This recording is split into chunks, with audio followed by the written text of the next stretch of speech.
I think I'd cautiously like to express some optimism. I think the social justice crowd is going to start failing a lot more in 2018. 2017 was a really dire year that I stopped having any sort of fun or enjoyment or even any sort of moral pride in attacking social justice, because first of all, that's 2 years in, meaning that it's no longer cool or edgy or saying anything new to counter feminism or social justice or black supremacy or any of this shit. It had been going on for 2 years. A lot of people were just fucking tired of it, and we were stuck repeating arguments over and over again. But thankfully, some heroes did kind of arise out of 2017. Chiefly among them, I think, is Jordan Peterson.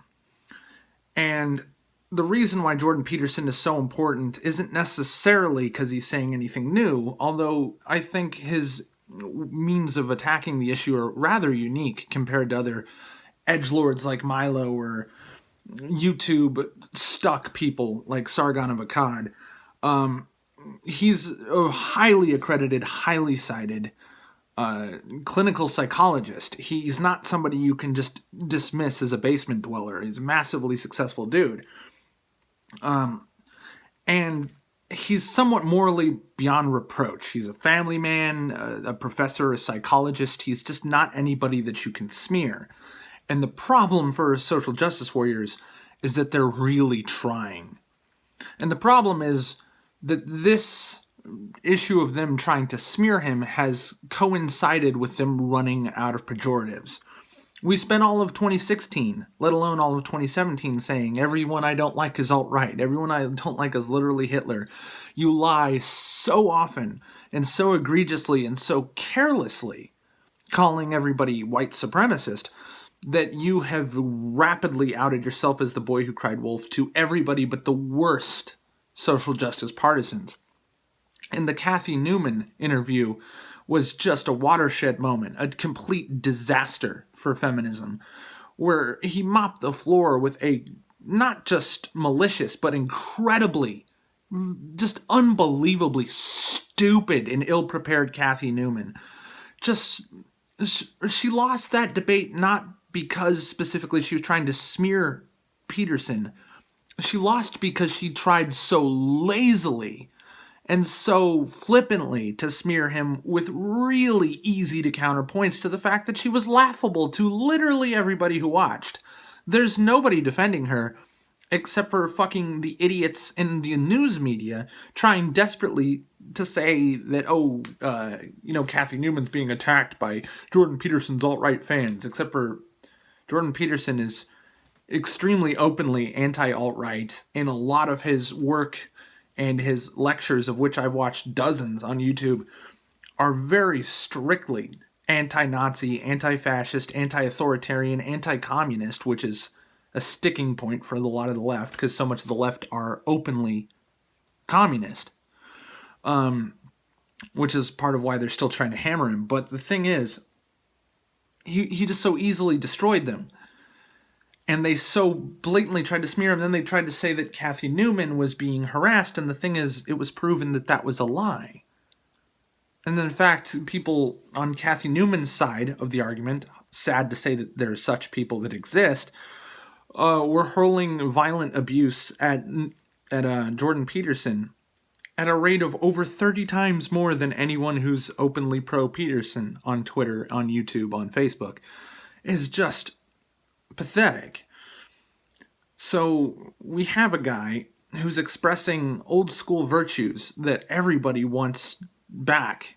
Patriotism, pride, being an upstanding and moral citizen who fights for your own things and seeks out success. And part of the reason why the social justice crowd is terrified of Peterson is because they're a cult of mediocrity. Even more so than they're sexist, even more so than they're racist, even more so than they're greedy, even more so than they're anti-rich or anti-attractive women, as we discussed in the last video. The left hates successful people because the left is full of losers. I mean, that's pretty much the technical term for it. They're people who've never tasted an ounce of success, people who are never socially mobile, people who are never popular in school, people who are never cool, people who are never high-grade sexual items on the fucking dating scene, people who are just fucking losers. And what social justice is basically that social media and the internet have provided these fucking losers with the means to collaborate and boost each other.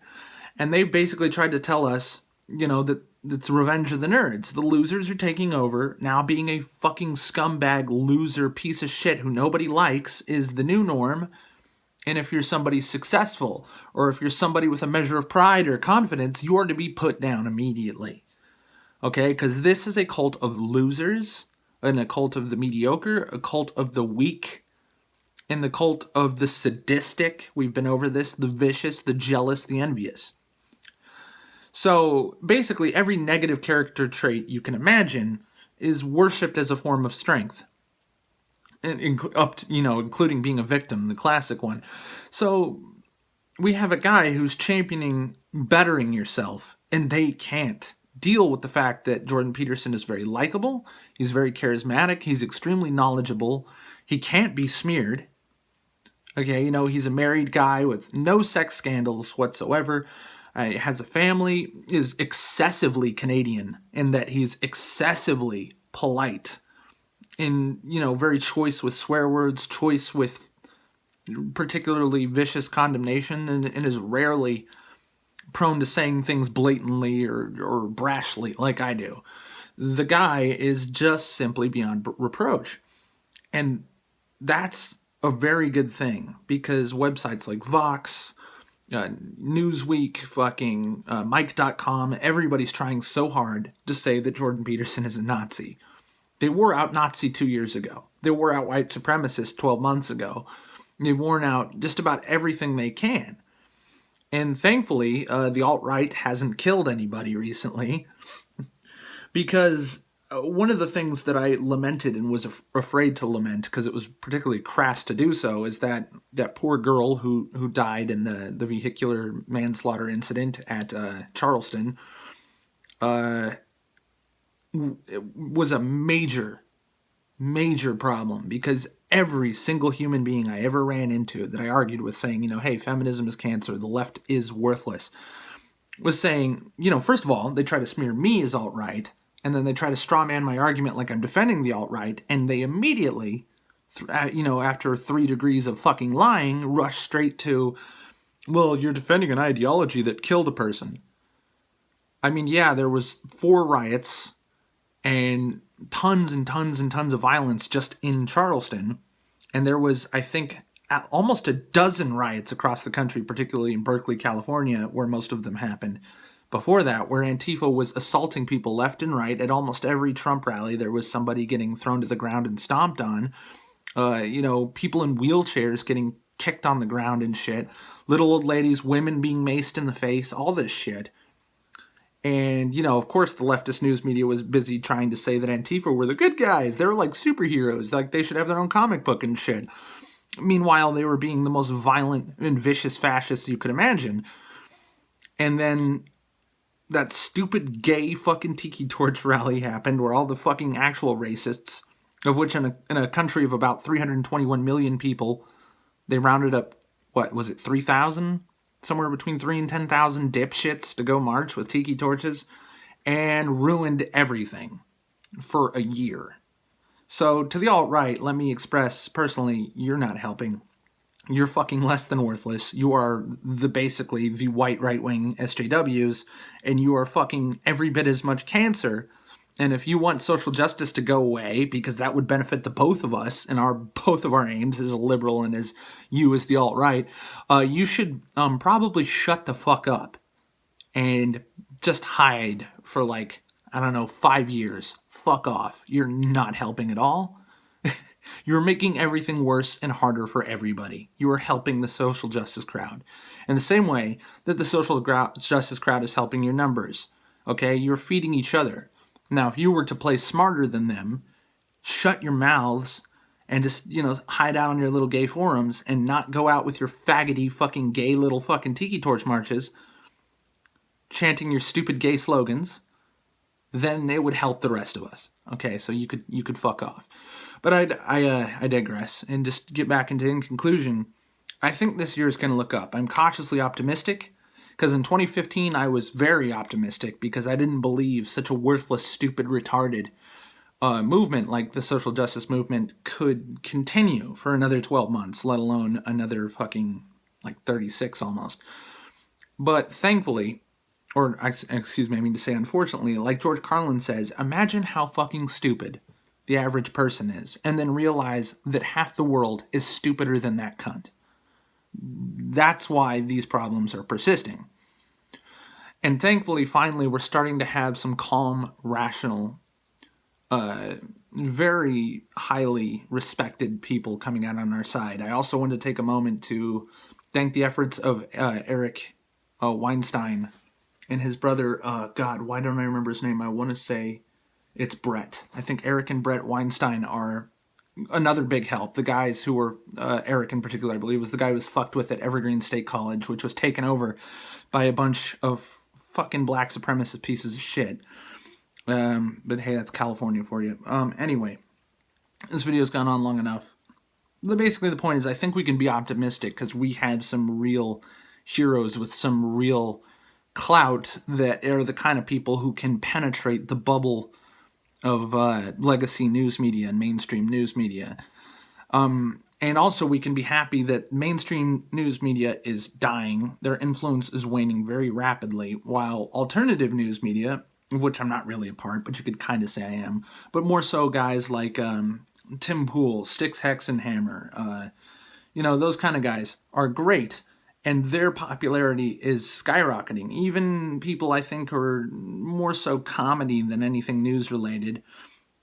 And at least I haven't seen the alt-right do anything particularly retarded on them. I know it's more of an alt-right sort of focused program. The Worski Show, Andy Worski Show, even that's helping. Because it's not like everything the alt-right does is worthless in the battle of ideas. It's just that they're usually more of a drain than any kind of help. And I, of course, think that they're pathetic, that nobody is ever going to really come along to their way of seeing things, that our ethno-state's never going to be imagined or become a reality, I should say. I'm not really worried about them. As long as they stop holding gay fucking parades and stop killing people, they can just be safely ignored. Okay, because they're not real Nazis. They're not jackbooted thugs with the power of the fucking government. Trump is not alt-right. You can just fuck off. And as long as things stay in that status quo, I'm not the least bit worried about these people, even though their ideas are absolutely reprehensible. The reason why I have to tell people repeatedly that I don't give a shit about the alt-right, meanwhile I'm incredibly focused on social justice, is because social justice is not speaking truth to power. Social justice is the Orwellian fucking power structure. And they are the ones that are destroying your rights left and right. Okay? Not just your right to free speech, your right to due process.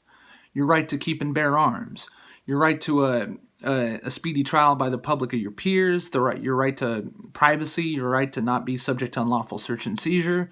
They are basically running down the Bill of Rights and trying to burn each one off the list. That's why the real fascists are the social justice warriors, and they are priority number 1 through 50,000. Okay, I don't give a fuck about the alt-right. And, maybe if I was in Europe, I'd be more concerned about literal Nazis, because there actually are in Eastern Europe and in Greece and shit, becoming a rising problem. But over here in America, the so-called Nazis, more so appropriately called the alt-right, are a fucking joke. And I expect them to stay that way. So, there you have it. Thanks for watching.